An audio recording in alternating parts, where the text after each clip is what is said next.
All right, can I call the regular meeting of council to order for Monday, May 26th? Before we do approve of the agenda, I'd like to try to add a late item, a late staff report under 9.4, which would be water line repair at HD housing complex. If I can get a seconder for the ad. Councillor Dussault, discussion? Call the question, all in favor? Carried. Just so we're aware, Councillor Noxana is joining via Zoom. Okay, I'll take approval of the amended agenda. Councillor Norbury. Thank you, Mayor Kukalka. That the May 26, 2025 regular council meeting agenda be adopted as amended. Seconder, Councillor Hoffman. All in favor? Carried. Adoption of minutes for May 2nd, 2025 special meeting of council minutes. Recommendation. Councillor Norbury. That the May 2nd, 2025 special meeting of council minutes be adopted as presented. Seconder, Councillor Julik. Any errors or omissions from council? Staff? No. Thank you. Call the question. All in favor? Carried. May 5th, 2025 regular council meeting minutes. Recommendation, Councillor Dussault. That the May 5th, 2025 regular meeting council minutes be adopted as presented. Seconder, Councillor Julik. Any errors or omissions from council? Staff? Thank you. Call the question. All in favor? Carried. May 6, 2025 budget meeting of council minutes. Recommendation, please. Councillor Dussault. That the May 6, 2025 budget meeting of council minutes be adopted as presented. Seconder, Councillor Norbury. Any errors or omissions from council? Staff? No. Thank you. Call the question. All in favor? Carried. Any business arising from the minutes, council?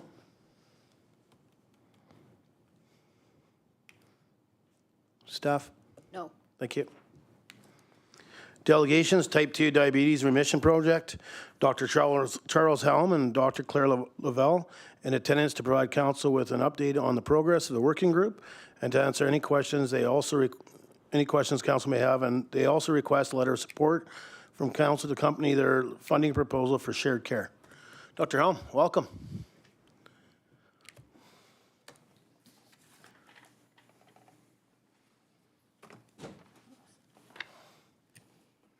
Thank you, Your Worship. Dr. Lenouvel is on call in the ER. She will join us if she can, but no guarantees. So thank you for the opportunity. I just would like to bring you all up to date on where we stand with our Type 2 Diabetes Remission Project. Phase 1 was supported by Health Excellence Canada. That was our dreaming phase, which we had many meetings. We were just talking about how could it look here, what can we do? Phase 2 is what we've been involved in the last few months, is our planning phase, where now we've finished dreaming, we're now planning what would we like to do. And we're about to enter phase 3, we hope, which is the action phase, actually putting things into practice. So within a few weeks, the plan is to submit a proposal to what's called the Shared Care Initiative, which is a combination of Doctors of BC and the Government of BC, shared initiative. The proposal will probably be for around $300,000, so it's a substantial proposal. And what we aim to do is to continue with Tumbler Ridge and Port Alberni as the two pilot project areas. In each case, we wish to expand. So from the Tumbler Ridge perspective, we want to expand that into the South Peace region, Dawson Creek, Chetwynd, and to First Nations. To some degree, we want to expand that because the food-first approach is so similar between type 2 diabetes, mental health, and Alzheimer's disease. So we want to expand a little bit into those areas as well. And we know that shared care is going to say to us, whatever you want to do has to be measurable. So out of that 300,000, we know that 25 grand or whatever is going to have to go to a consultant that can measure for us what we're achieving. And they're also going to want to know that it is sustainable. They don't just want to fund us for, say, 2 years, and then at the end of the 2 years, it all just goes back to what it was before. They want to know that whatever we're trying to do is sustainable. So unfortunately, we are in a position in northern BC, in all of BC, where we're in a bit of trouble.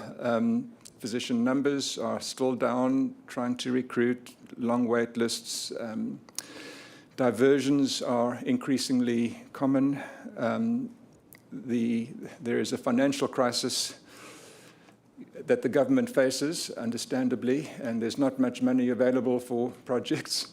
So that's all the bad news, and all communities in northern BC are trying to recruit doctors. They're trying to compete for the same healthcare professionals. You know, people increase the amount of money that they put into it. Municipalities do, but then the others all do the same. So you've just raised the bar.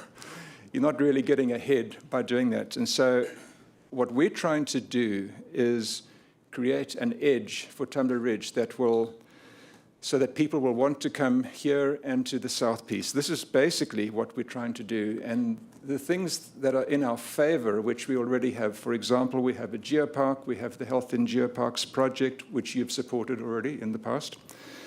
We have the Type 2 Diabetes Remission Project. We are actually probably the leader in Western Canada now. And this is all about, if we can't do it in a rural community, no one can do it. So we're the best positioned to do this. I'm increasingly seeing the Tumbler Ridge Medical Conference as a recruitment and retention exercise. You've supported that year after year, which we greatly appreciate. But basically, we get all the medical residents when they're just starting their residency, and we show them, the theme for the conference is celebrating the joys of rurality. That's what the theme is, you know. So I don't think it gets better than that, and we're the only place in northern BC that is putting on a conference like that. This year, we're bringing up Anne Mullins, who is a journalist. You came to Tumbler Ridge in 1983, reported on Tumbler Ridge. Now, 40-something years later, she's coming back, and she's going to report on the conference, and she's going to give us reports that we hope we can use to attract medical professionals. She's a brilliant writer. She understands Tumbler Ridge. So that's an example of the kind of things that we are trying to do. I'm against all the odds. I've become a podcast host on this topic of type 2 diabetes remission, and we have wonderful support from the South Peace Division of Family Practice and the Primary Care Network, both of which have become established in the last few years. And I can just say that not all communities and not all projects have that kind of support. So it's very precious that we have that. And we work incredibly well with our First Nations and the Northern Nations Wellness Centre in Chetwynd, and the sky's the limit in terms of what we can do in that collaboration.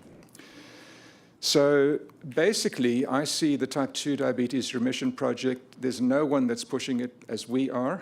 And for me, that's also a recruitment and retention initiative. There are going to be people who say, I don't want to be part of the usual medical rat race. I want to come to a place where lifestyle medicine and these things matter. And that's where I want to practice. And I think we're the best place where that can happen.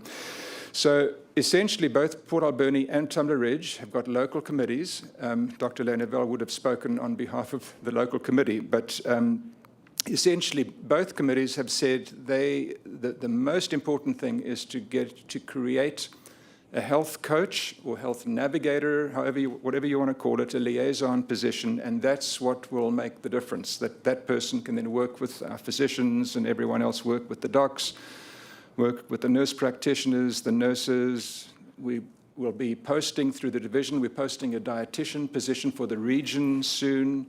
We'll be posting a social worker position for Tumbler Ridge soon, a kinesiologist for Tumbler Ridge, and obviously liaising with First Nations. So that's the position we would like to create. That person would need to know boundaries. It's not a healthcare professional, not getting into that. It's a liaison position where they work with everybody else. But it's essentially being part of team-based care and coordinating for everyone else. We would expect them to do the modules of the IPTN, Institute for Personalized Therapeutic Nutrition, so they will know all about a food-first approach and diabetes remission, but we don't expect them to, we expect them to work with the dietitian, not to take the role of a dietitian. So when we do our proposal to the Shared Care Initiative, we know that what is very important is sustainability. And I've spoken with Amanda at the Geopark. She suggested there's the South Peace Mackenzie Trust, which could be approached to fund this position for 2 years. To be honest, if at the end of 2 years, if it has not worked out, I mean, none of us can promise it's going to be perfect. If it hasn't worked out, it's not worth pursuing. If it has worked out, clearly it is worth pursuing. But, you know, we've got to be honest and say, with the best of intentions, things might not always work out. But other examples of sustainability, Jenna McQueen is now the primary care network coordinator for Tumbler Ridge and Chetwynd. That is sustainable. She'll be working on this project. She'll be liaising with First Nations. She's very, very good at that. Our division is right behind the project. That is sustainable. I haven't spoken to Kanuma recently, but when I did in the past, they were asking questions like, how can we arrange a presentation to our workforce to explain this to them, why it's so important? So, you know, they're clearly on site. I just haven't spoken to them recently. But essentially what we would love to have from the District of Tumbler Ridge, firstly, would be just a letter of support for what we're trying to do. We've presented here, I think this is maybe the third presentation, so we have tried to keep Mayor and Council abreast of what we are trying to do. If there could be any phrasing of being interested in supporting it, I don't think there has to be a commitment at this stage, but just an expression that you'd be interested in supporting it financially in the future, in principle and interest. That would go a long way, I think, to convincing Shared Care that there is real interest here and that this is sustainable. I think across the North, municipalities have realized, you know, even 10, 20 years ago, you would have said, no, healthcare is a provincial responsibility, but many, many communities are realizing that if they don't get involved, they get left behind. So I think I will just leave it at that, if that's okay, and be willing to take any questions that you might have, Your Worship. Thank you very much. Thank you very much, Dr. Helm, for the update, and you know, I think you gave a good overview and everything else. The one question before I go to council, maybe just some dialogue about it, and that's in regards to South Mackenzie Trust. Who would apply?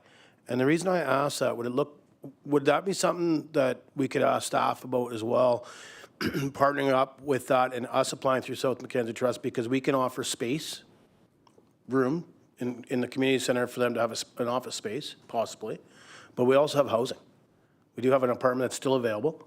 So I'm just wondering on that angle, like when you look at South Mackenzie Trust, sometimes when you offer that you're looking, as a community, we're looking to put something into it, maybe not money, but we have possibly some space for them to be at, but also housing. Yeah. So who would be best to apply for that through South Mackenzie Trust? So, I mean, I would think that any proposal that showed a partnership, for example, between the district and the Geopark, just as an example, would be stronger than something that comes just from the Geopark. Okay. I would see tremendous potential for that. And I think the proposal would be stronger. I don't know that much about South Peace Mackenzie Trust, but I would think that they would view kindly a proposal with DTR on top. Okay. Appreciate that. Councillor Norbury. Thank you. Thank you, Mayor Kakalka. One of the things I love about when you come in, Dr. Helm, is that we always hear about how Tumbler is leading something. No, I'm serious. It's exciting, and this is through the work that you do, because you're an innovator. You know how to take something and be the first at it and to crack at it. So I really appreciate that. Excuse me. Like when you're talking about the health navigator, I think it's a great idea. I know me personally, with my healthcare issues, I've had to have a lot of help navigating the medical system, and I don't know where to go. And even with that help, it's still a challenge. So I can definitely see the value of having someone to assist people. Who should I talk to about this? Where should I go? Yeah. Like, you know, a personal story is talking with diabetes coaches. It's through St. John's Medical Clinic out in Vancouver. I would have never found them if it wasn't for the nurses in our medical center. So having someone tell you these things, where to go to get the support you need, can make a big difference. So yeah, I think it's a great idea. Thank you for bringing it forward. The question that I had was in regard to the letter that that you're looking for. Is that time sensitive? Well, yes, there will be a deadline, but it's not imminent. in fact, the deadline for proposals, I think, is early August, but we'd like to have it in a month before, at least. We're actually having a meeting with Shared Care later this week just to review what we're trying to do and get their input. We're on the right track, or we need to tweak this or that. But to respond to your other comment, if you as a patient, anyone in town gets diagnosed with type 2 diabetes or a mental health problem or dementia, any of those things, they're absolutely overwhelming for you. Your whole life gets turned around, and we cannot underestimate that. And we know we've got waitlist issues in the clinics, so it's not like you can come back and see your doctor the next week or the next day because they're so fully booked. And so if you had someone that could be your friend, hold your hand, guide you through the process and put you in touch with all the correct people, I mean, it's of immense value. And I think the idea speaks for itself, and you've had personal experience of where it could have helped you. Yeah. But that's what we're envisaging, yeah.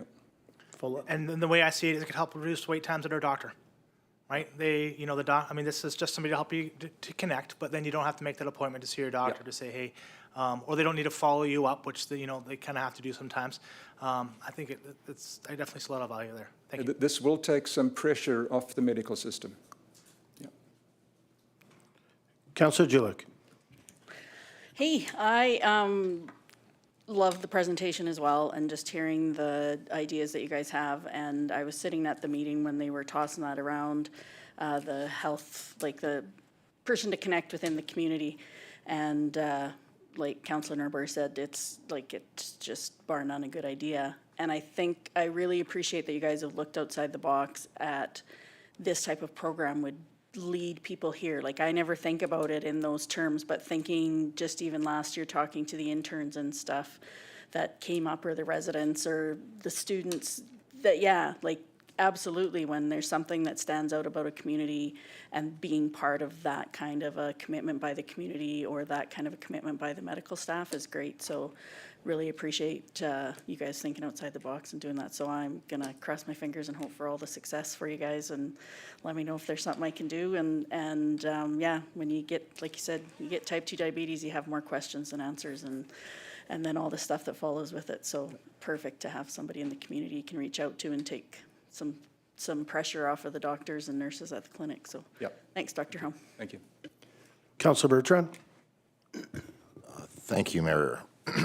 Thank you very much, Dr. Helm, for your presentation. It was excellent, and thank you so much for all your work you've done on this project. I did attend the initial meeting at the beginning, and I could see the excitement around the table, and this is definitely cutting-edge work that you're doing here. And I really like the idea of the health coach. I just have a quick question about, you had mentioned, maybe after 2 years that it may not work out. I'm wondering what kind of measurables you would be looking for in that kind of a position. So, I mean, this person will have to manage a caseload and have a base of clientele, will have to liaise with various people, will have to collect data, will have to record what he or she does. So I don't think the measurables are going to be difficult. It's just that, there's not someone in town that should be measuring that, because you need to be kind of arm's length. So that's why we know we're going to have to hire a consulting company that does this kind of thing. But, and the other measurable would be the people that attend and have been through. Do they have a better A1C, for example, than people who have not? So can you measure it that way as well? But so one of the measurables will be the actual numbers in terms of the diabetic control. But another thing would be satisfaction, patient ease with the system. It's made their lives easier, or it hasn't, which could be done through questionnaires. I mean, I don't think, the measuring things, it just has to be done. We have to accept we can't get away without doing it, but I don't think it's going to be a problem. That's going to be the least of our problems. And personally, I think it's going to be, I don't see that it's not going to succeed. I mean, I'm thinking this is going to succeed. I'm just trying to, from your perspective, we're asking for support. I just want to be realistic that we can never guarantee success. I think it's going to be, the leader in Western Canada, and other communities are going to want to follow our lead. That's how I see it evolving, but I can't promise that. That's all, yeah. Follow up? I did, but I lost it. Thank you. Councillor Dussault. Thank you, Mayor. Yes, thank you, Dr. Helm, for coming in and presenting this. I, too, was in the beginning attending a lot of these meetings, and then calendars didn't quite coincide. I really love your enthusiasm. I really love the passion that you've put into this, so I am wishing you nothing but great success with this and move onward and forward. Any other questions from council? All right, I have a couple. One I'll make a comment, I guess. One thing we don't make is decisions during delegation night. So I know you're looking for a letter of support from council from the District of Tumbler Ridge. What I can say to you is I'll make sure it comes up on the next regular agenda. Okay. And then we'll try to word it. I kind of wrote something here, and I know you were looking, it sounds better, I guess, for shared care. Not that it's just, we don't want it just to sound better. We're going to have a little bit of knowledge that we may be looking at some kind of funding in the future. So I thought something worded like we would look at a financial support in the future if it was needed. Is that what would that fit the criteria that you're thinking for when you apply through shared care? I think so. I don't think it has to be specific. I think it just needs to be something that we can say to them, look, you can see that the District of Tumbler Ridge is interested. I think that's what we need to tell them, yeah. Okay, and then We're having that meeting later this week. If I hear any different, I can certainly come and tell you, but that's my impression. okay, yeah, and if you do hear something different, just reach out, and Yeah. I know we can talk, and then I can get a letter in front of council. And then same when it comes to the South Mackenzie Trust. I think that's something, maybe at the next meeting we'll have something in there, just to try to work with the geopark. See if we could come up with some kind of idea together. I mean, again, we may have some space. I can't promise space, but we may have some space. But we also have, right now we have a second apartment. I know it's not being used. So that may help from the South Mackenzie Trust to get 2 years of, for covering wages, which is, to me, is important. Yeah, and I mean, I'm just thinking now as you're speaking, Your Worship, if the letter could include the notion of space, you know, and what was the other thing you mentioned, space and accommodation. Accommodation. I mean, that is huge Okay, in itself. So if the letter in principle could include those, that would be amazing, yeah. okay. I can't see an issue being, and then council can have a look at it. We'll get it in front of council, though. The other, I guess I don't really have questions. Just make comments, I guess, if I may. But obviously, I did sit on this when it first came up, and I'll be honest, the meetings times, our council meetings were changing, and I couldn't make some of the meetings. But to see the group that got together and started their working process, but to hear where the process is, it's not about, to me, just sitting around a table coming up with ideas. There's talk about involving the restaurants and having stuff on their menu so people understand what's in there for people. Because it is type 2, you can be dealt with in regards to your food plan. So I think it's really, really important to make sure that's out there. Because if you can keep them at type 2 and actually get them in remission, it makes their life a lot better. To me, you mentioned the health centers or even hospitals. It keeps those patients out of the hospital now or out of going to the clinic because they're in remission. So I think it's really, really important. And the best thing I thought of it was, one, it's in my home community. Second of all, it's in the community that I was born in. The two communities that I both have connection to, Port Alberni and to Tumbler Ridge. So I thought it was really cool when they first picked it. And I was at the first meeting, we talked about how I'm from Port Alberni myself. So I think it's great to see both of those were picked. And I think it does put us ahead. We do become the leaders and attraction for physicians, nursing, which I know you mentioned, and I think it's going to be really, really important for all of Canada, obviously, to be able to find those physicians and healthcare providers. And if this is another step that we have up on other communities or other regions, anything we can do, I know for myself, totally support it. Yep, thank you. All right, anything else from council? All right, well, thank you very much, Dr. Helm, for coming in and giving us an update.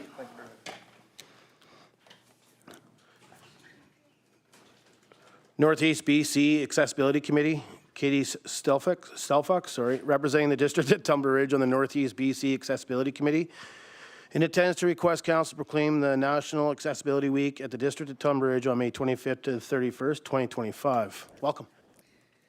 The floor is yours. You're on. Okay, cool, thanks. Thank you, Mayor Krukowka. I'm here today as a request from the Northeast BC Accessibility Committee. The committee is requesting that the District of Tumbler Ridge proclaim May 25th to May 31st, 2025 as National Accessibility Week in our community. National Accessibility Week was created in 2017 by the Canadian Council on Rehabilitation and Work, as also recognized and celebrate the contributions of Canadians with disabilities, as well as promote accessibility and inclusion in all aspects of life.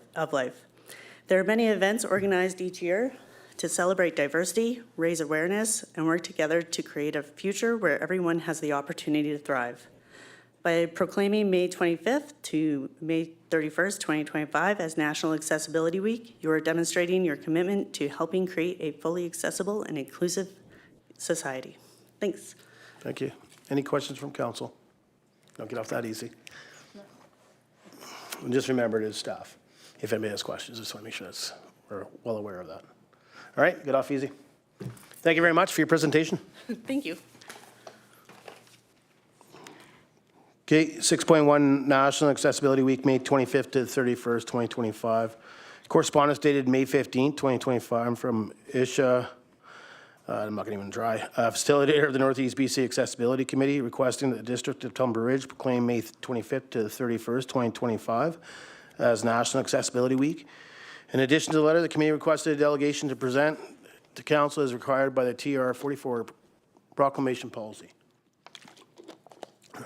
And the recommendation. Put the recommendation on the floor that council, that the week of May 25th to 31st, 2025 be proclaimed as National Accessibility Week in the District of Tumbler Ridge, and that council approves the draft proclamation as presented. Councillor Jilic. Second. Discussion. Call the question. All in favor? Carried.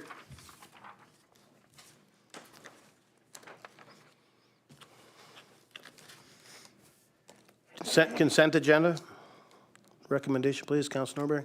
That all items in the May 26, 2025 consent agenda be moved for information. Seconder, Councillor Dussault. All in favor? Carried. Are there any items council would like to bring forward for discussion? Councillor Norbury. Thank you, Mayor Kakalka. 7.8 North Coast Regional District for discussion. Seconder. I'll second it. All in favor? Carried. Councillor Norbury. Thank you, Mayor Kakalka. So we have a letter from North Coast Regional District asking BCUC to do an audit of PNG, which is exactly what I think should be done.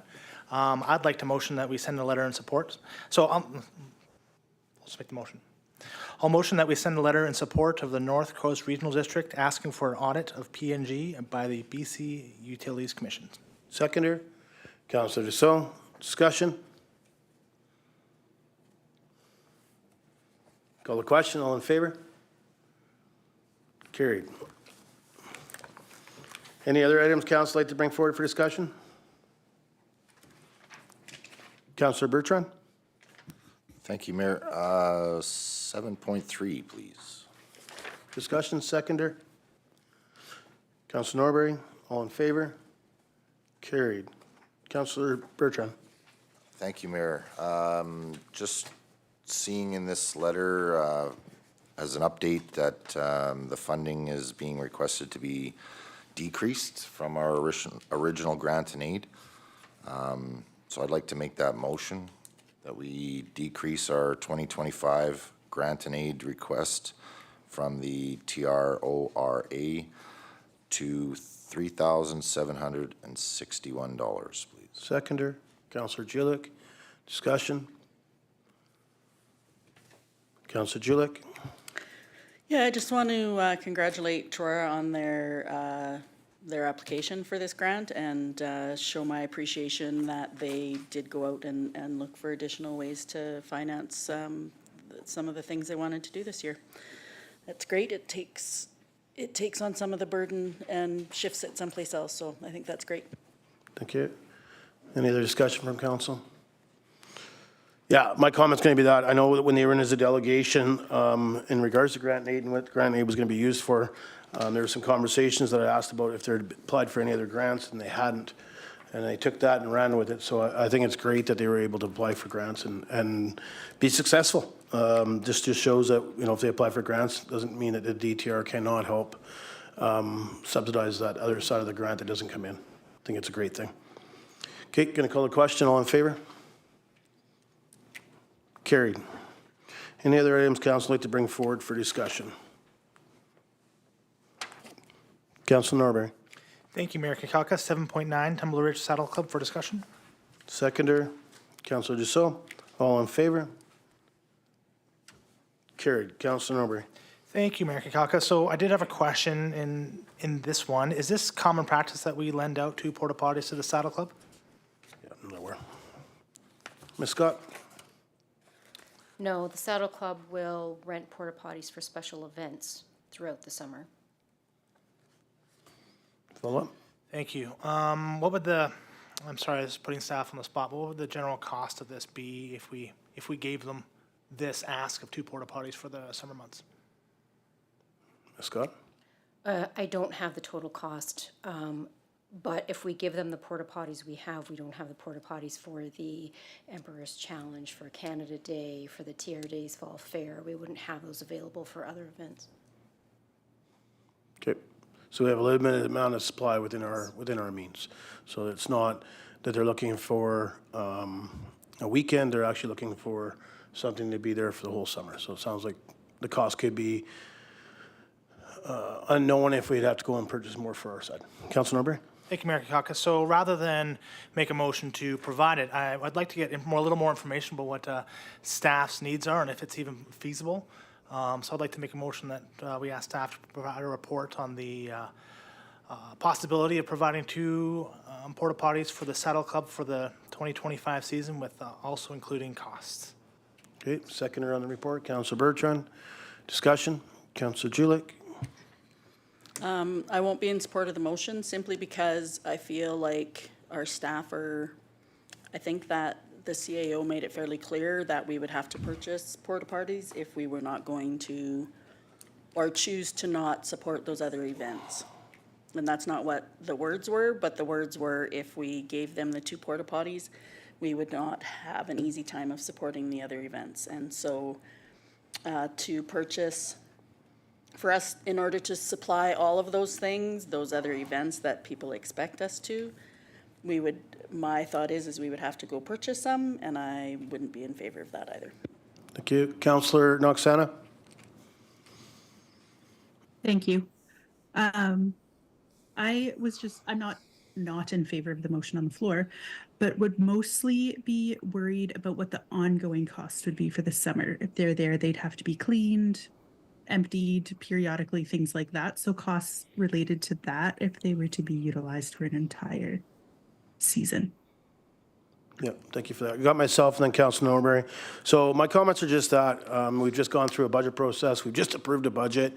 To me, this is, I understand we're asked for a report. To me, this is something I'd be looking for to come forward in regards to budget. I mean, we have set a budget, and to me, I would not think that we have enough money within their budgets to go out and buy these. I could be wrong.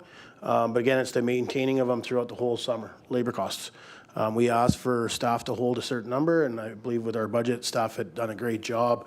So to me, my thoughts are, and I appreciate the letter from the Saddle Club.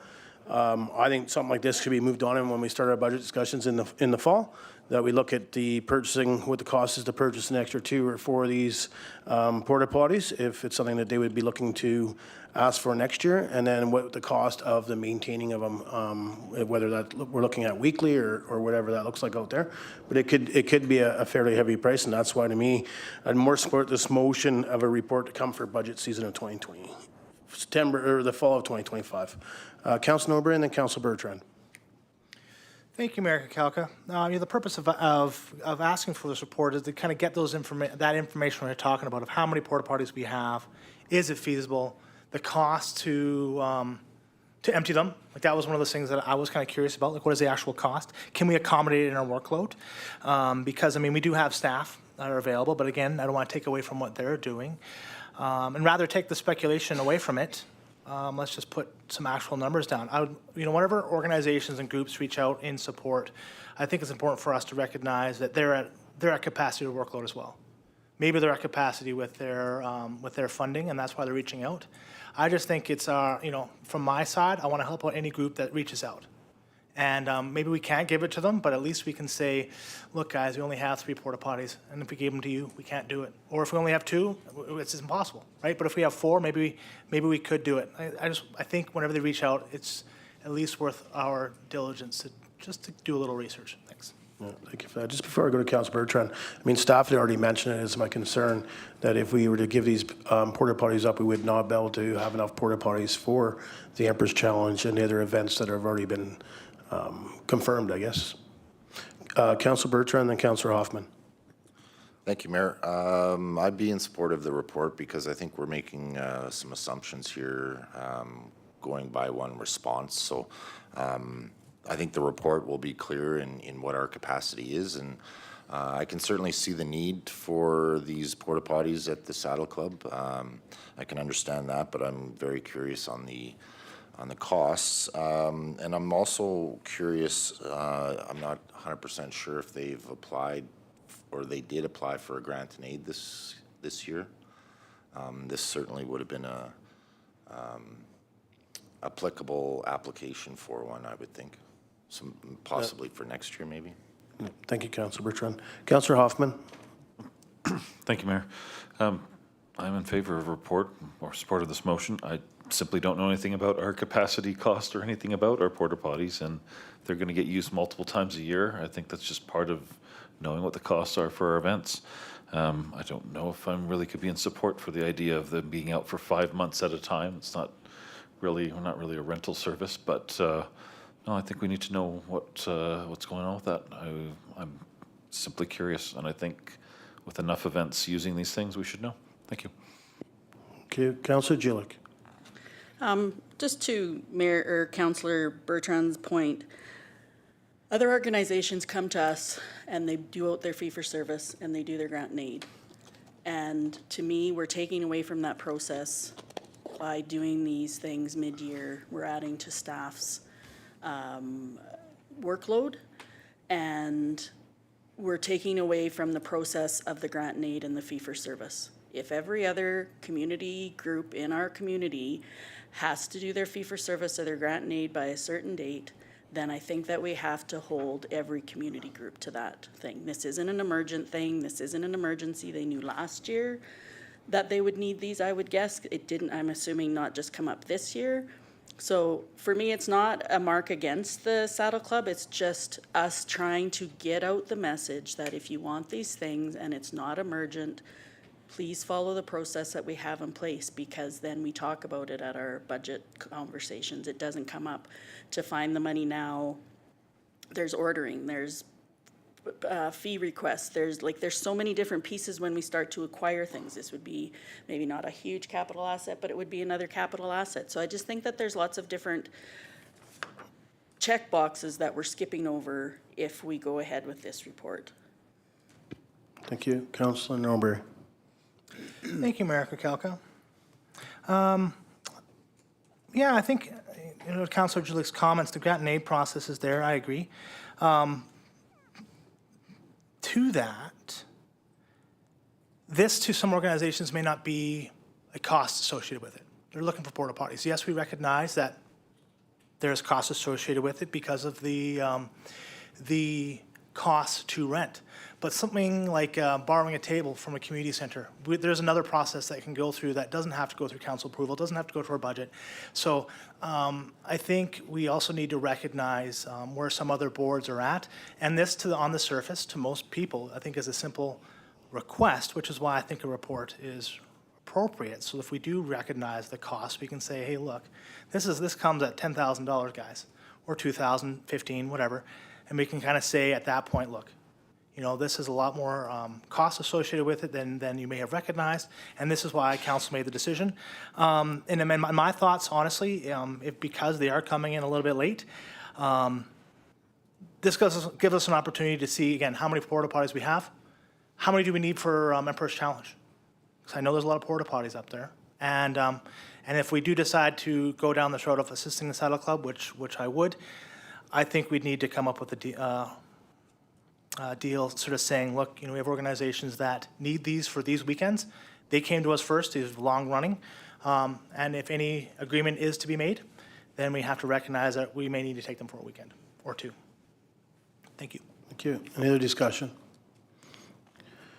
Okay, can I call the question on the motion, which is in regards to having a report from staff in regards to how many porta potties we have and the cost for maintenance? Call the question. All in favor? Opposed? Councillor Juliak and Mayor Kukalka opposed. Motion carries. Are there any other items council would like to bring forward for discussion?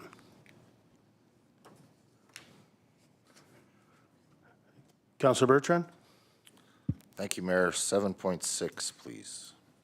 Okay, discussion, seconder. Councillor Norbury, all in favor? Carried. Go ahead, Councillor Bertrand. Thank you, Mayor. Just reading over this letter from the Peace River Regional District, I can remember sitting on the Regional District Board and seeing a lot of these public engagements with the District of Tumbler Ridge listed on the report saying no comment. So I'm wondering if it's necessary for our council to send a comment, or have things kind of changed a little bit? I'm not sure. But I would be in favor of sending a response that we are in favor. So just curious. It's been a little bit. Yeah, it's either or, either whether we make a comment or no comment. So if we want to send something that we don't have any concerns or issues, it would just have to be a motion. Councillor Bertrand? Okay, I'd like to make a motion that council requests staff to send a response to the proposed amendment to the Regional Solid Waste Management Plan, that we would be in favor of this amendment. Seconder, Councillor Norbury. Discussion?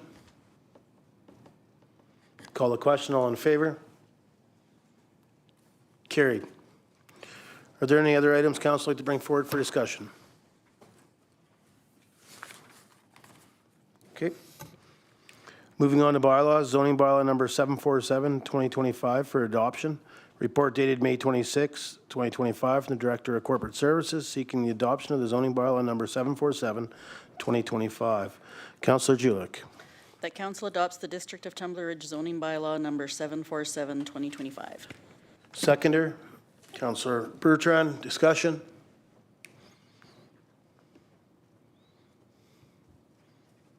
Okay, can I call the question? All in favor? Carried. Yeah, it's been a long time. Been many years. 8.2, Animal Responsibility Amendment, bylaw number 750, 2025. Report dated May 26, 2025 from the Director of Protective Services, the Fire Chief, seeking 3 readings of the Animal Responsibility Amendment, bylaw number 750, 2025. And it'll be one at a time, please. Councillor Juliak. That council gives first reading to the District of Tumbler Ridge Animal Responsibility Amendment Bylaw number 750, 2025. Seconder, Councillor Norbury. Discussion? Sorry, I was going to flip my pages so I'm up caught up. Call the question. All in favor? Carried. Second recommendation, Councillor Norbury. That council gives second reading to the District of Tumbler Ridge Animal Responsibility Amendment Bylaw number 750, 2025. Seconder, Councillor Dussault. Discussion?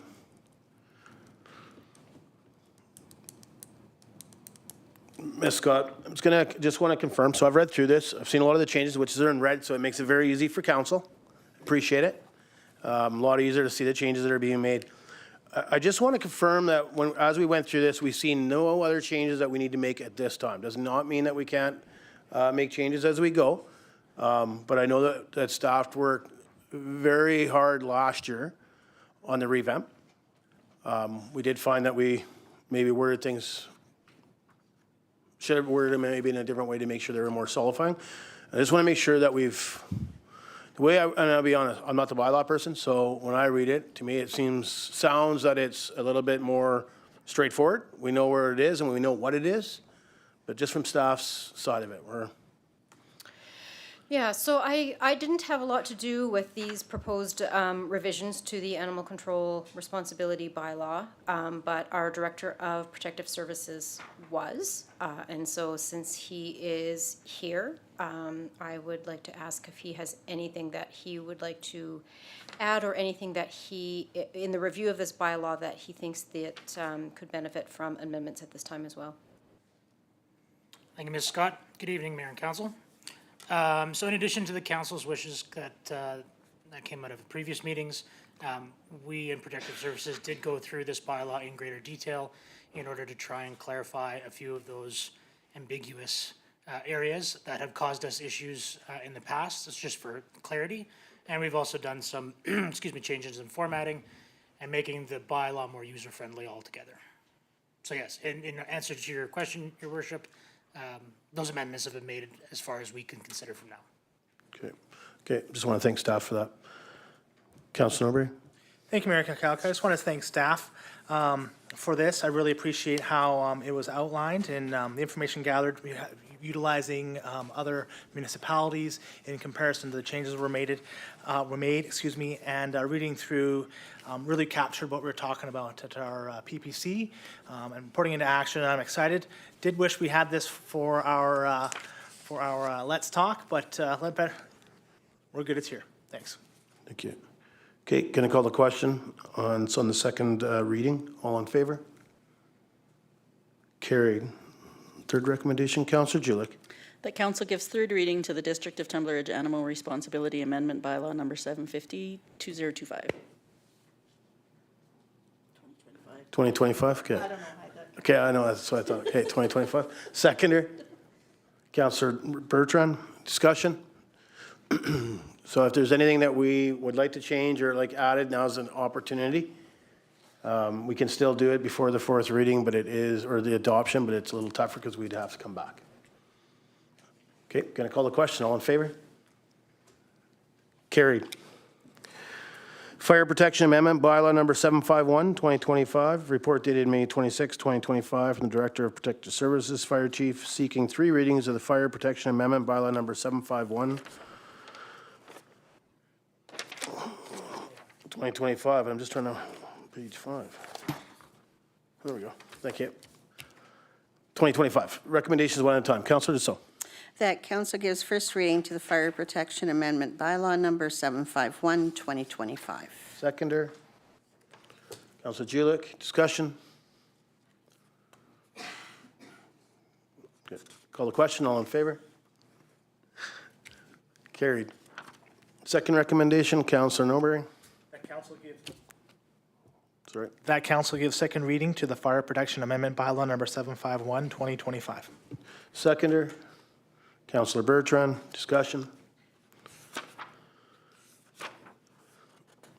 Ms. Scott, sorry, but does staff want to just give an overview, read through it, understood that this came back after the changes that we made previously due to government, provincial government. Just want to make sure, and maybe get an overview, just if you may, to make sure that there's nothing that rises after the third reading. Yes, so again, I'll ask the Director of Protective Services to provide council with that brief summary of the changes that are proposed in this bylaw. Thank you, Ms. Scott. Your Worship, Mayor and Council. So this, as Your Worship explained, this is largely due to the changes from the Fire Safety Act, from the Fire Services Act to the newly ascended Fire Safety Act. So that changed a lot of the language that came around to that act and giving municipalities the ability to designate fire investigators and fire inspectors as part of the municipality. This occurred in October of last year. Just like the Animal Responsibility Bylaw, we took this opportunity to go through this bylaw in greater detail and shore up a few things that were a bit gray, so to speak, from an enforcement perspective, as well as provide the ability for the district to impose fire ban or prohibitions, as the future way of doing it is going to be largely from the BC wildfire perspective, going to be for Crown land, where now municipalities are going to have to do their own bans or prohibitions, and now we actually have the ability in this bylaw to do that. Okay, thank you for that. Anything else from council? So on page 176 of the agenda, number 67, Ms. Scott, my question would be it's anybody that has a fire alarm or a sprinkler system within their building, commercial or not, the two persons have to be named with phone numbers. Do we have that now within the DTR for all of the buildings that have fire alarms or fire alarms and sprinkler systems, monitored or not monitored? Again, I will ask the Director of Protective Services to provide that information. Thank you, Ms. Scott. Your worship, to answer your question, the current bylaw actually requires 3 individuals as part of that, and it's been a chore in order to try and, or I shouldn't say chore, a struggle for businesses to maintain this, and it doesn't get updated as frequently. We don't find that it's required to have 3 people, so we've kind of aligned this with other requirements, such as the business license bylaw for short-term rentals. It requires 2, and we're satisfied with that, so that's why we have it at 2. Okay, thank you for that. Okay, any other discussion from council? Call the question, all in favor? Carried. And third recommendation, please. Councillor Julik. That council gives third reading to the Fire Protection Amendment Bylaw number 751, 2025. Seconder. Councillor Dussault, discussion. Make a comment again that this is a time if we'd like to see changes or we're unsure of something, to be able to ask staff, a lot easier than when we go for adoption because we'd have to come back and appeal this one. Call the question, all in favor? Carried. 8.4 Municipal Ticket Information Amendment Bylaw number 752, 2025. Report dated May 26, 2025 from the Director of Protective Services, Fire Chief, seeking 3 readings of the Municipal Ticket Information Amendment Bylaw number 752, 2025. One at a time. Councilor Norbury. The council gives first reading to the Municipal Ticket Information Amendment Bylaw number 752, 2025. Seconder. Councilor Bertrand. Discussion. Call the question. All in favor? Carried. Second recommendation, Councilor Dussault. That council gives second reading to the Municipal Ticket Information Amendment Bylaw number 752, 2025. Seconder. Councilor Hoffman. Discussion. Call the question. All in favor? Carried. Take the third reading, Councilor Julik. The council gives third reading to the Municipal Ticket Information Amendment Bylaw number 752, 2025. Seconder, Councilor Norbury. Again, I just make a comment, if you have any concerns or need some clarity, now's the time, instead of when it comes for adoption, as we would have to appeal it. Call the question, all in favor? Carried. New business, development variance permit application for 123rd Ash Crescent. Report dated May 26, 2025 from the Director of Corporate Services, bringing the development variance permit application 123 Ash Crescent for council's consideration. Recommendation. Councilor Norbury. The council authorized the issuance of a development variance permit DVP number 2025-01 for the property located at 123 Ash Crescent, legally described as Lot 120, District Lot 3164, Peace River District, Plan 28289, to vary the setback requirements to a minimum of 3.6 meters. Seconder. I'll second it. Discussion? Call the question, all in favor? Carried. Tumbler Ridge Ladies Golf Fee Waiver Request. Report dated May 26, 2025 from the Director of Corporate Services regarding Tumbler Ridge Ladies Golf Fee Waiver Request. Recommendation. Councillor Julik. The council receives this report for discussion. Seconder.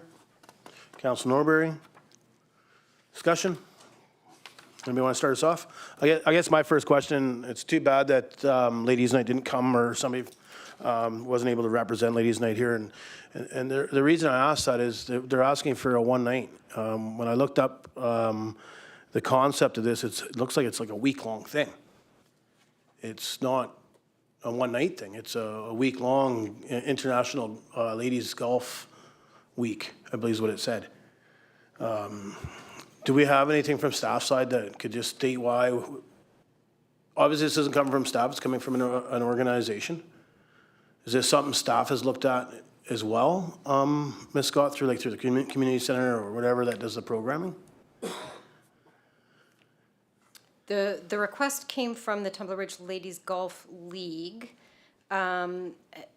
which echoes or follows what they have done in previous years, that although there may be a week of women's golf, they are specifically recognizing Women's Golf Day as May 27th. So that's why they're asking for the fee waivers for that day. That is the day that the Tumbler Ridge Ladies Golf League is proposing to publicize or promote as Women's Golf Day.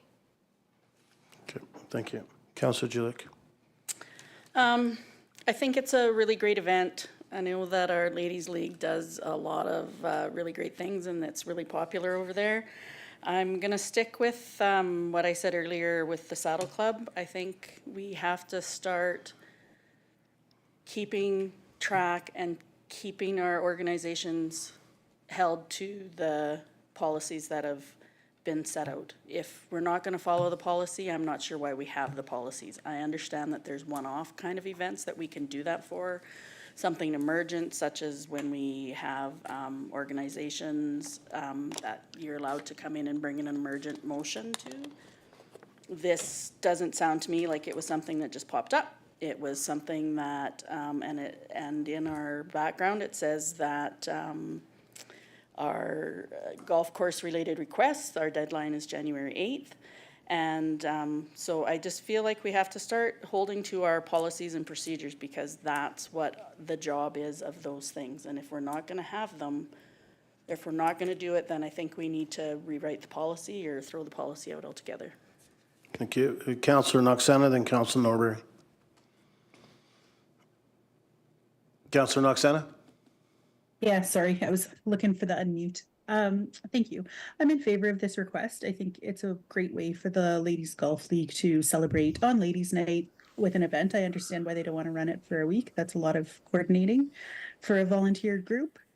And to Councillor Julik's point, it's a fee waiver. They're, I believe, allowed to be handed in anytime throughout the year, and they're out there for groups to fill out and utilize, and for council to consider as they come in. They're asking for use of a facility we already use, so happy to promote this and super excited that they're doing this again, because it sounded super successful other years. Thank you. Councillor Norbury and then Councillor Bertrand. Thank you, Mayor Kikaka. I'd be in support of it. We were supportive of it last year. You know, one of the things that I think we need to recognize is that not all these clubs are active all year round, and even in like the December times, there's no golfing in December. I could appreciate that the you know, the organizers of men's nights and ladies' nights may not be active. It's not on their radar. I like Councillor Noxena's comments about fee waivers any time of the year. I appreciate that comment. So I'd like to make the recommendation on the floor. We'll get discussion. We'll come back. Sounds good. Thank you. Thank you. Councillor Bertrand and Councillor Julik. Thank you, Mayor. From what I've read, I don't see how the Ladies Golf League benefits from this. So from what I read, the Golf League is making us aware of this opportunity and is giving us an opportunity to try to promote getting more ladies involved in golf. And I'm always in support of that. I've been a huge advocate for not only ladies but also kids, helping them get introduced to the game of golf. The only thing I'm not in favor of is the rental fees for the golf carts. Golf can be played without golf carts. I think 50% reduction in the green fees certainly is a good opportunity to try and get more people on the golf course. But from last I checked with the numbers, we're very close to breaking even down there, and I'd like to try and push us over the edge there somehow. And so by saving this grant and aid could possibly do that as well, especially by adding more golf carts to the fleet. I think will increase our revenue as well. Thank you. Councillor Julik and then Councillor Hoffman. Just to Councillor Noxena's point, it does actually say that the deadline to apply for golf course related requests is January 8th. So not that I think that will change your mind, but there is a deadline that is supposed to be required. Councillor Hoffman. Thank you, Mayor. I mean, as far as an event goes, I'd like to just generally support, and I'm always happy to do that. But when I'm looking at the report, there's just a bunch of aspects here that it hasn't even been brought up. It's not a charitable or nonprofit organization. It's actually not consistent with our policies. We have multiple pre-approved events. We have talked about this before, like how many events are we going to support over the course of a year?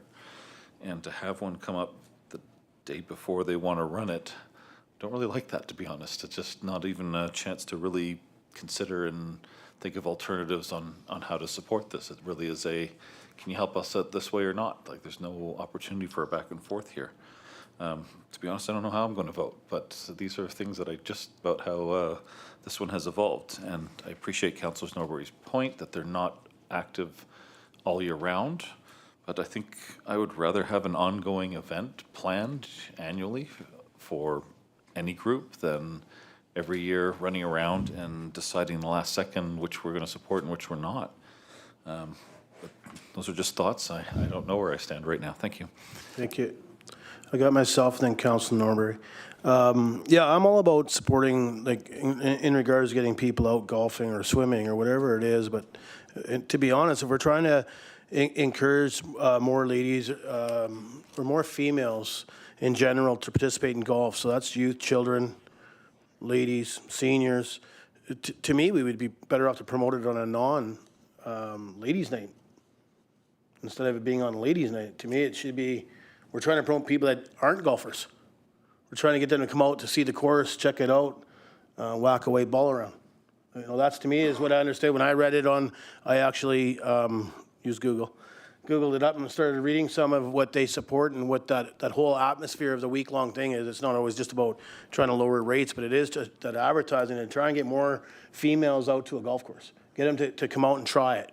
So to me, I think, you know, like, that's why I asked if the district had looked at something like this, because I think this was our comments last year, was is this some kind of a thing that the programmers could take on and look at something, doing it something differently? And kind of what you said, Councillor Bertrand, in regards to you support it, you want to see more people, and I do. I'd love to see more people get involved in golf. Even if you're not a golfer, once you try it, maybe you enjoy it, and you don't need golf carts, you can walk. And maybe that's more enjoyable. I don't know, but like, to me, that's the thing, is you're trying to get more people, and whether that's even ice skating, the swimming pool, the pump track. I remember when the pump track grand opening happened, they had extra bikes there for people to go try it out if you didn't have a bike. We had an RCMP officer from Chetwynd get in there with her full gear on.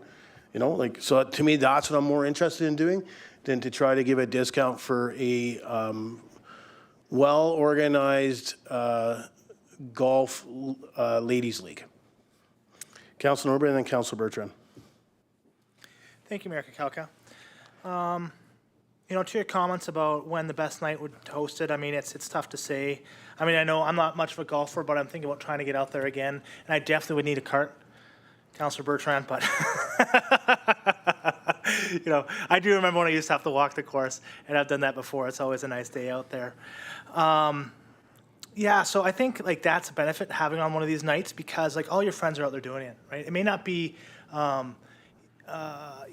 yeah, like, if I was going to go out golfing, my first thought was men's night, because I know so many people that are going, and I'd want to be out there with all the people that I know and people in the community. I think that'd be the best night. Again, I'm not a golfer, so that's just an outsider's opinion on that. Yeah, and there's another comment I want to make, and it's gone. Sorry. Thanks. Thanks. Councilor Bertrand. Thank you, Mayor.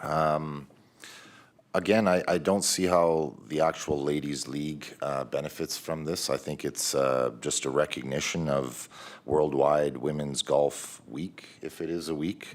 And if it is a week, what is Council's feeling on providing this discount for 50% reduction in green fees throughout the week for any female participant?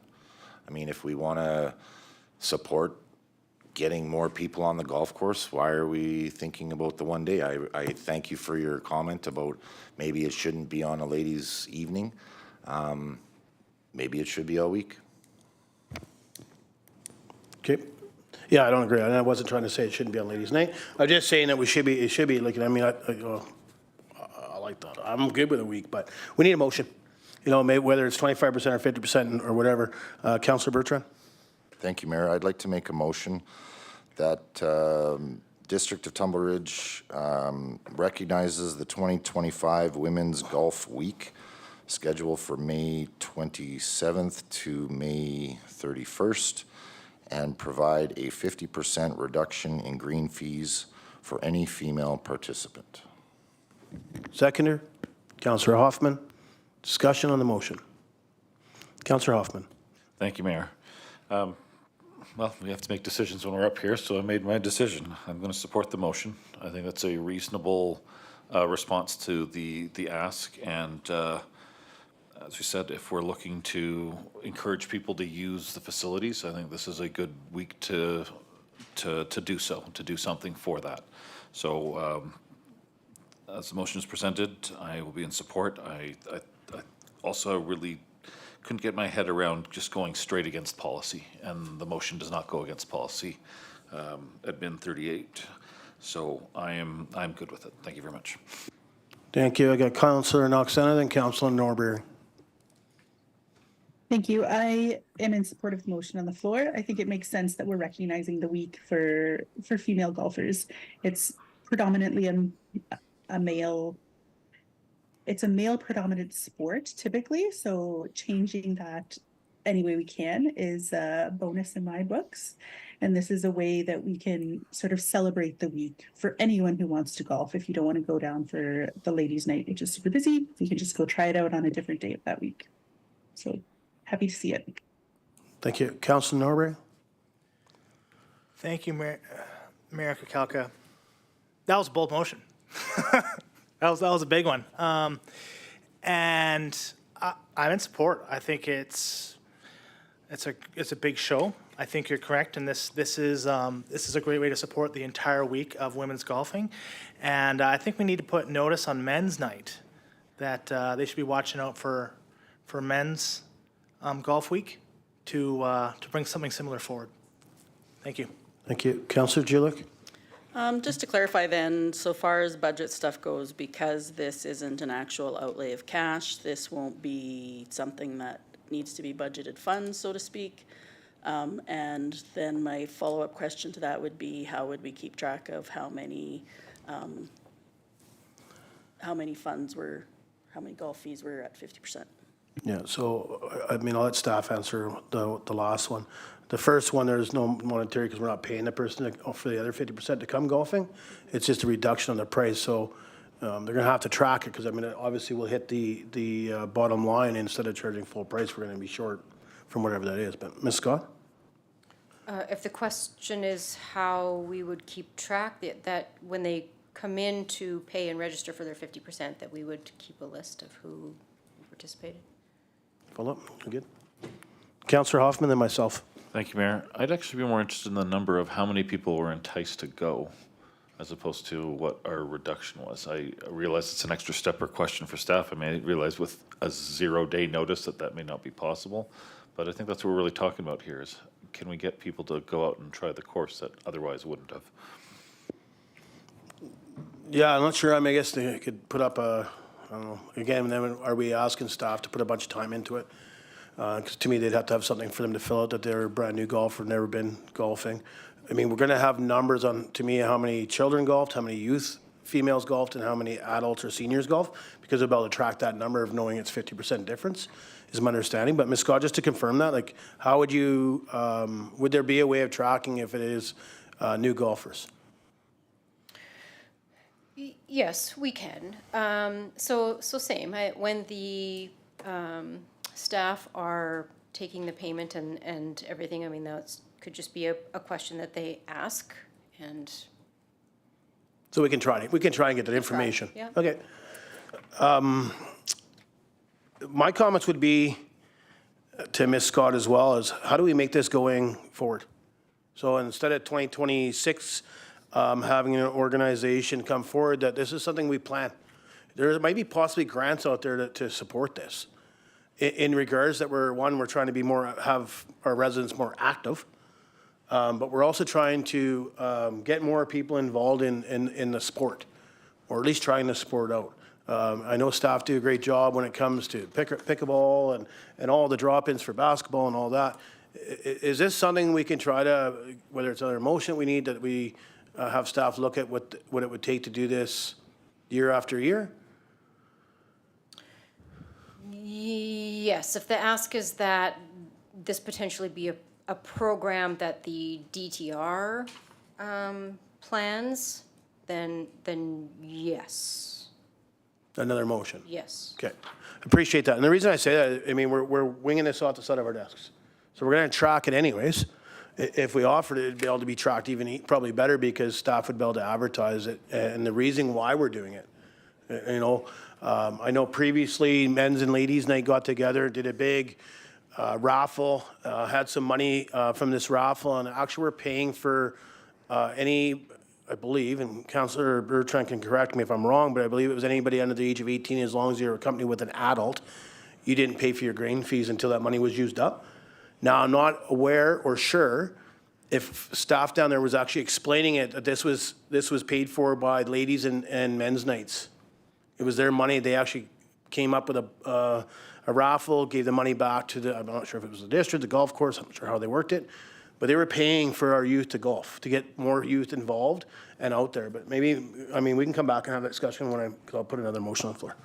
Okay, any other discussion in regards to the motion on the floor? And the motion on the floor is to run Ladies Week Golf from May 27th to the 31st, a 50% reduction on green fees. Ms. Scott.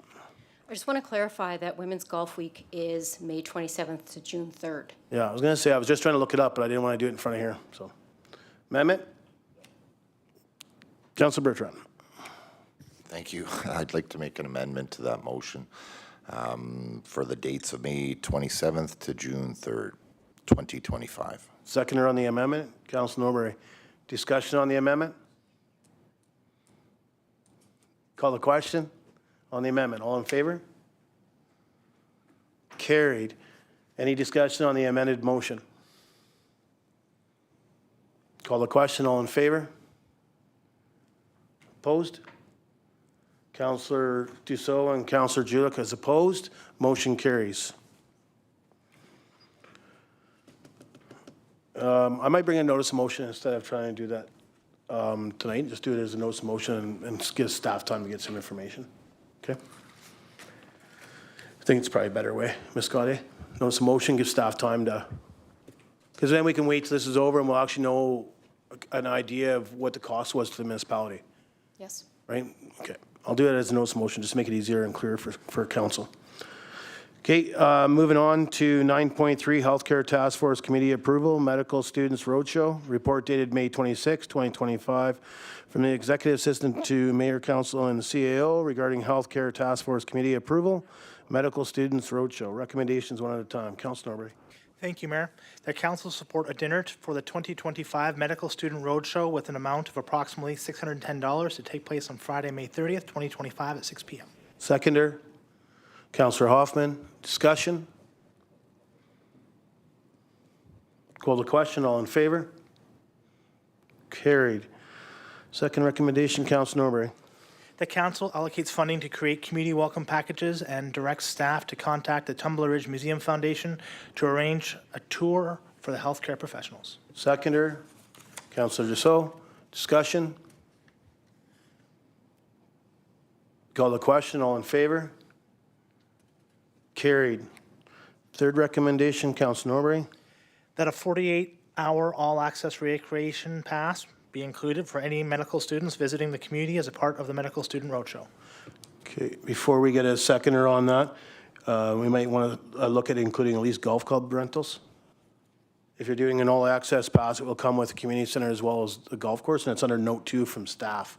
I would think these young medical students may not have golf clubs. So just before I got a seconder, Councillor Norbury? So I can't make a motion to amend it, but I can just. There's amend no it. seconder. I'll amend it to include golf cart and club rentals for the golf course. Thanks. Thank you. Seconder on the motion? Councillor Bertrand. Discussion? Okay, so just so the third recommendation's clear, is that a 48-hour all-access recreational pass be included for any medical student visiting the community as part of the Medical Student Roadshow, and that council waives golf cart and club rentals for the medical students. Call the question on the motion. All in favor? Carried. Okay, 9.4 It is the water line repair at HD Housing Complex. Take the recommendation, please. Councillor Julik. The council approved the allocation of $125,000 from unallocated PRA, Peace River Agreement funding to support the emergency repair and surface restoration related to the HD Mining Housing Complex water line failure. Seconder, Councillor Norbury. Discussion. Councillor Julik. So I didn't see in here specifically, and I might have read it too fast, but my assumption is that it was the water line that broke was our responsibility. Ms. Scott. We are still reviewing and determining who's responsible for what parts of the repairs. Follow up. Okay, so then my question would be, we're approving the $125,000, assuming that we are going to be responsible for all of it, and we may not in fact have to use the whole $125,000. Yeah, and if we don't use the whole 25,000 stuff, we'll bring it back. But this is to make sure that we can, one, the repair is already done, so we need to pay for the repair for now. And then my understanding is to repair the road and the sidewalks that had to be ripped up, and staff is working from the other side of it to see whose line it was actually at. Correct, Ms. Scott? Correct. Yeah, and that was my question too, and I was in and talked with the CAO, so I was just gonna get that out in the open about it. One other comment I'll make is that's new. You know, it's fairly new infrastructure, that's my concern there. Like, that's the thing, that's a fairly new area, so 2014, 2013? It was already built before I was on council. It was already being constructed, so water lines were in. So my concern is, I guess, when they dealt with the water, did they have a chance to see the reasoning? Was it from maybe the backfill of it? My only concern is that's a fairly new area of our community. And, you know, yes, we've had some other water main breaks on our old infrastructure, but this stuff here is fairly new, 10 years old. But Ms. Scott, like, were they able to evaluate what happened?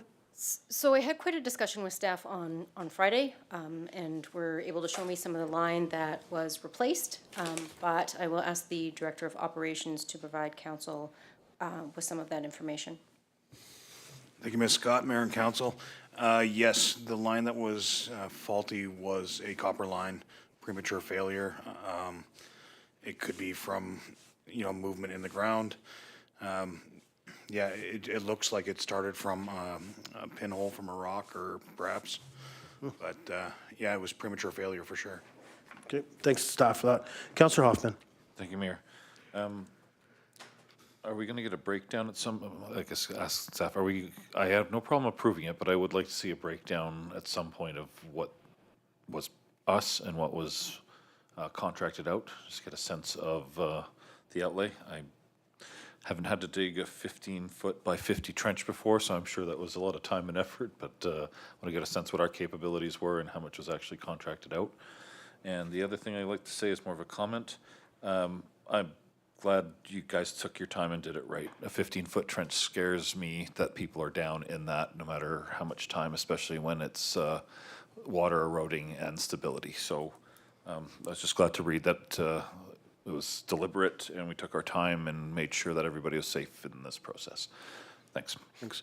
Yeah, I mean, and not to put staff in a place, I think as they work through this process, and we give them a bit of time, I believe, you know, even from staff side, we've seen the emergency email that came through that we had a major water leak and it had taken 20 residents off water, that we'll see some other breakdown as staff works through that process, but I think we just got to give staff some time. I think this was get it in front of us to make sure they had the money to, one, put the asphalt back up and sidewalks.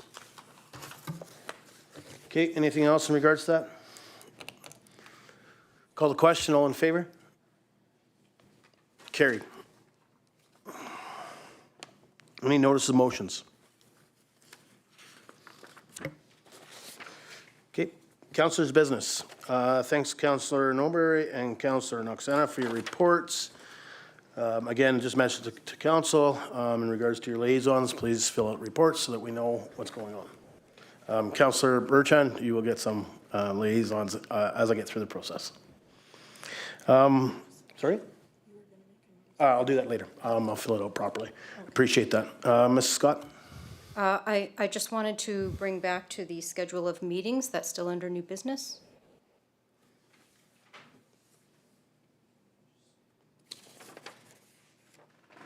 Thank you. We'll come back to that. My apologies, I did miss. I was wondering, I did have the schedule right out, and I'm like, all right, we're moving on. Sorry, my bad. We'll come back to that one. I appreciate it. Thanks, Ms. Scott. I think some of the council had pushed their buttons as well. But we'll just stay there. Anything for business arising for councilor's business off the floor? Councilor Norbury and then Councilor Dussault. Thank you, Mayor Kakalka. Councilors Noxana, Dussault, and I attended the UBC Rural Immersion Project.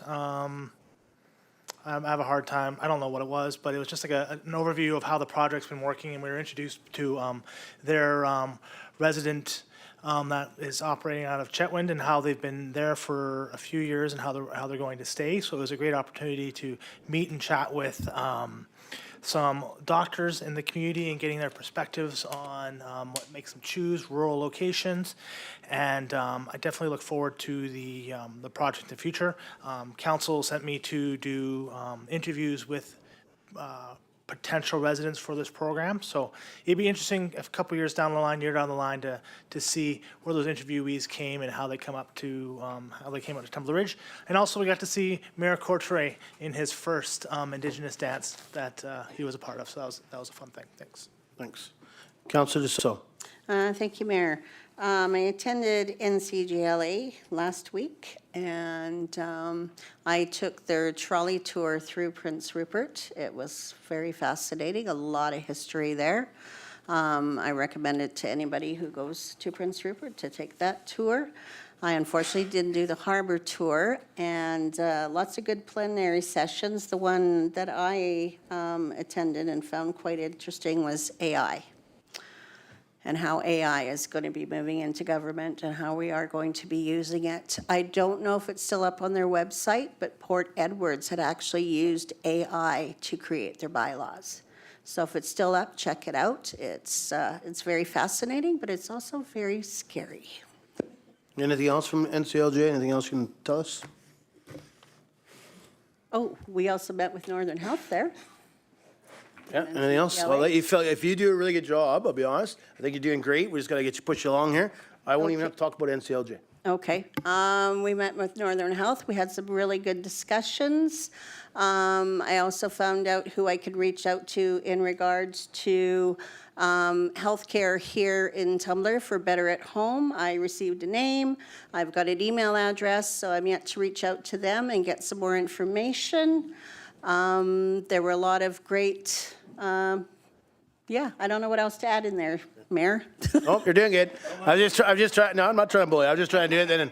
Then I wouldn't have to totally give anything. And Councillor Noxana might hit it all too, but I appreciate it. And I was just trying to leave. You obviously picked up a couple that you had got some information from with Northern Health, and it's important when council attends those meetings and they have an opportunity that we have enough time that council can dig in some of the information that they're looking for. Councillor Noxana. You. Yeah, I also attended NCLGA a couple weeks ago.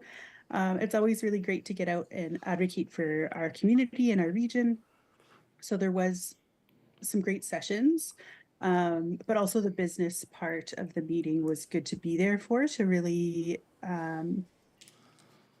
sort of speak up within the bigger community about what matters to really small communities like Tumbler Ridge and also the PRD as a whole.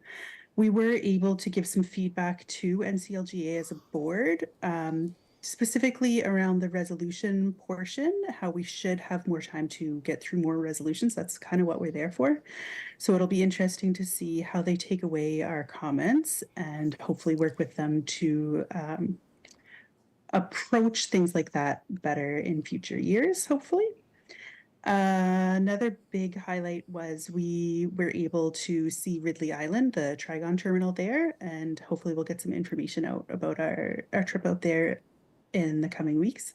But it was super fascinating to see where Tumbler Ridge's coal is delivered there and then loaded into vessels and where it goes and things like that. So we're super grateful that we were connected with those folks. Perfect, thank you. Anything else from council for council business off the floor? Okay, I did attend NCLJ as well.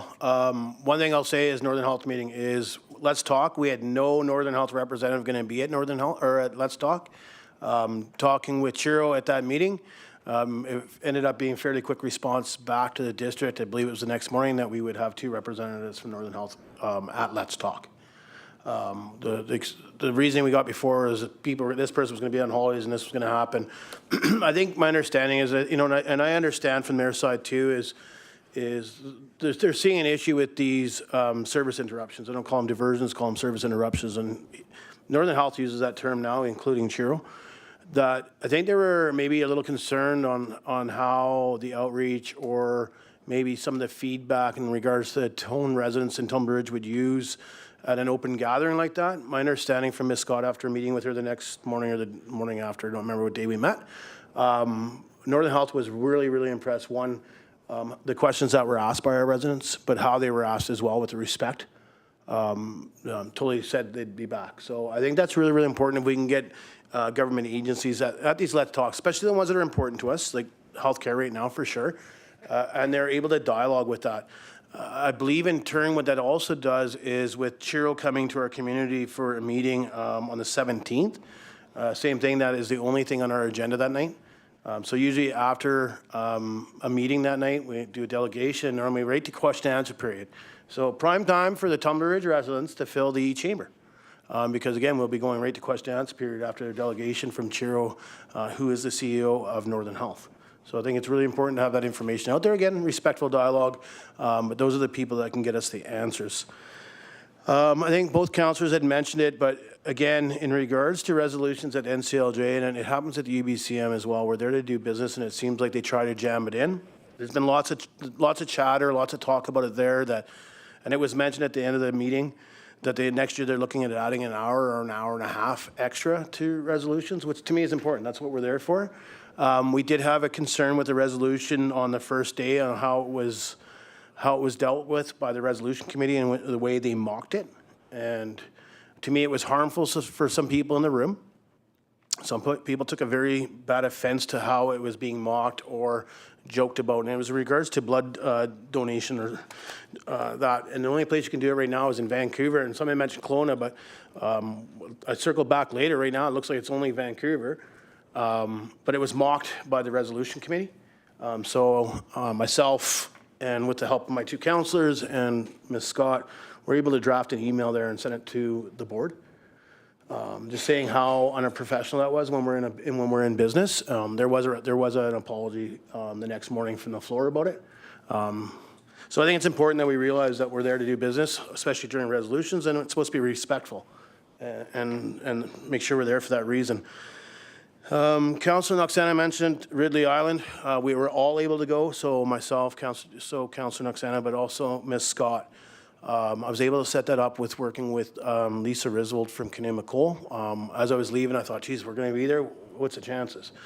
Tryon, and honestly, they worked around us. It was great.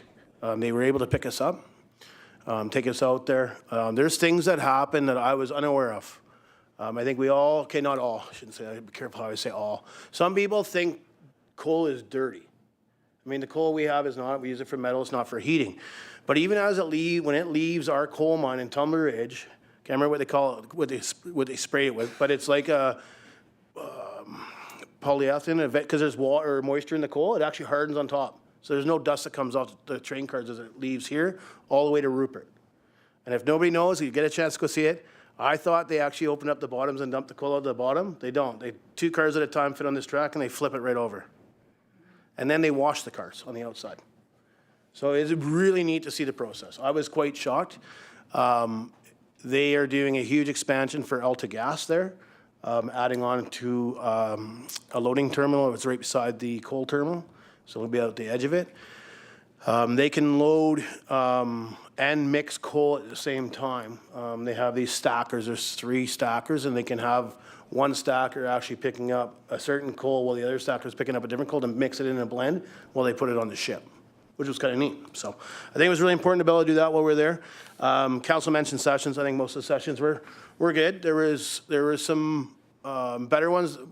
Some were better than others. I think the one from CN CN came in and talked about some of the stuff they're doing. They now have 3 fire trains, not just the one. They had 2 last year. They have 3 now. They're looking at how they man those or how they're going to deploy it. It comes down to manpower from their side too, and where to put them. But I know I still talk highly about the CN firefighting trains because they can get to places that BC Wildfire Service can't, Alberta Wildfire Service can't, or our local volunteer fire departments can't. They've been deployed in Alberta. They didn't talk about that. They talked about other things, but they didn't talk about the wildfires they went and fought. They talked about, when they had train rails on fire and stuff like that along piles and stuff. The other thing that was talked about was terrace. After the next day, the Port Authority was up and did a presentation.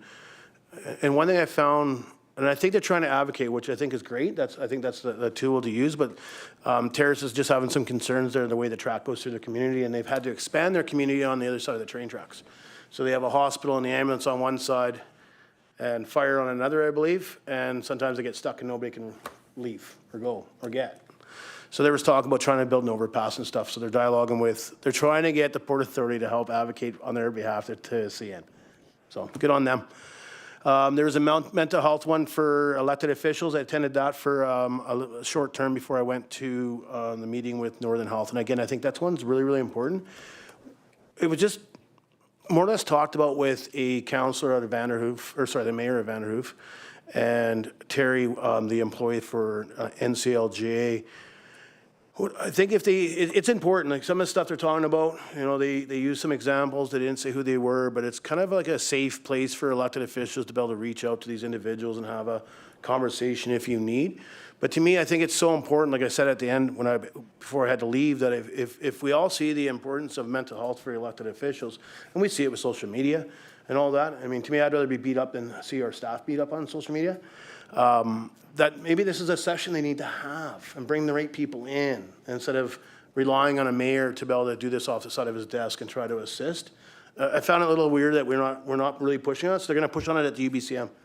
So hopefully we'll see that they'll have a full session on it with maybe some proper people, I guess, people that are trained, people that understand the full scenario of it.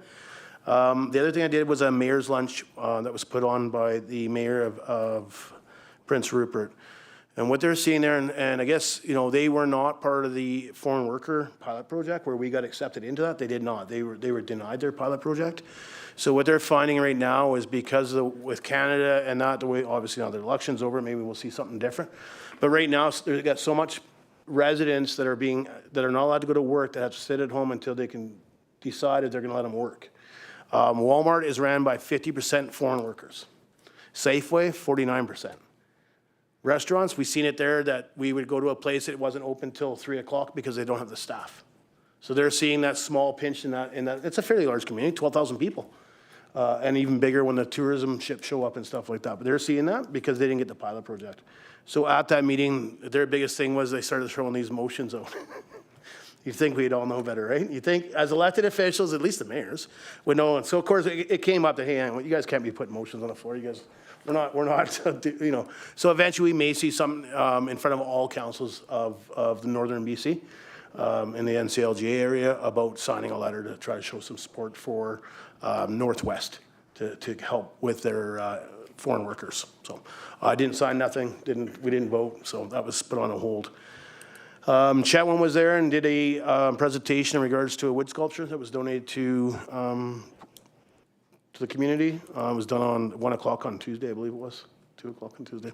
I can't remember all the times.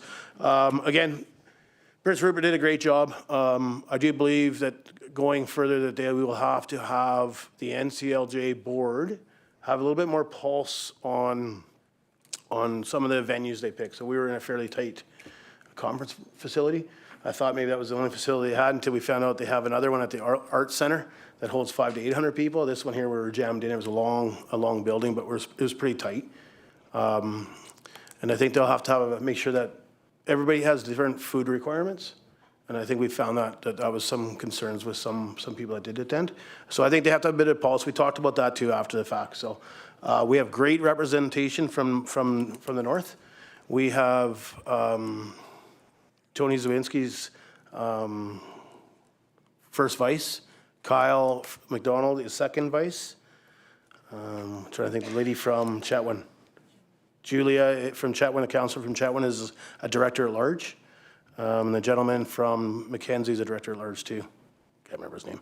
But we have good representation from us, from our side, so hopefully we'll see some good things come forward from NCLJ. All right.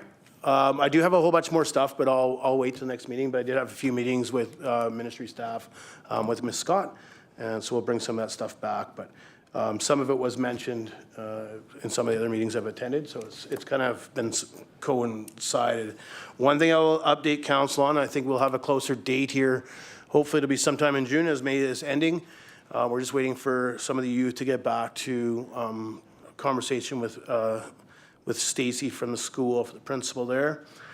We did host 23 youth, I think, or 21 youth in the chambers. A couple teachers. I thought it was great dialogue from them. I didn't expect the group to be that big. That was the initial gathering of youth. It took a little bit for the youth to open up, but I mean, they didn't hold back. They didn't hold back. I think it was really a good eye opener, and a lot of it, they're seeing things, they're happy with things, some minor things that maybe we weren't aware of. But again, we talked about at the end that we're looking for a few of the youth to come together that would host that same concept in a room like this, but obviously the community center, but for all the youth of the community and children that are younger than them, with some support from the mayor or from Ms. Scott, with obviously the other elected officials showing up, but not to question them or dialogue them. It's about hearing and listening and taking that dialogue back. So I made that very evident. When we hosted the meeting here, we did try to get one of the youth or a few of the youth to take over the running of the meeting. It was a little, I think they were a little unsure. So I'll be honest, I took probably most of the lead. We went through and opened it up, but it was, I'll tell you, it was great. They enjoyed the pizza. Great dialogue. There was a few things that came out of it. The biggest thing I heard was we have some playground issues up at the dinosaur playground, whether staff's got to it. I know Ms. Scott's all over that. Arts. Not everything for the arts. That came up. I was really impressed. Right? We have lots for hockey. We have lots for swimming, curling. But we don't have anything like, they even talked about a youth paint night. Right on, good idea. So there was some more dialogue from that, and I think staff's going to come up with some good ideas from that. I think from Ms. Scott's side, I mean, I know she knows how to speak during councilor's business, but her walkaway, we had a good chat afterwards. I thought her walkaway was great too. I think we were both surprised on how well they dialogued with myself and staff. It was well received, so hopefully we'll hear that they are willing to run something at the community center for us in regards to youth engagement. And that was Councillor Jillick's idea that kind of got held off till the last year of our election, so not on purpose though. Okay, anything else? Okay, let's go to schedule a meeting since I forgot it to begin with. Anything from council? I just want council to be aware, I believe it's myself and Councillor So are traveling on the 9th. We should be on time to zoom in or call in for the PMP, as long as flights aren't delayed.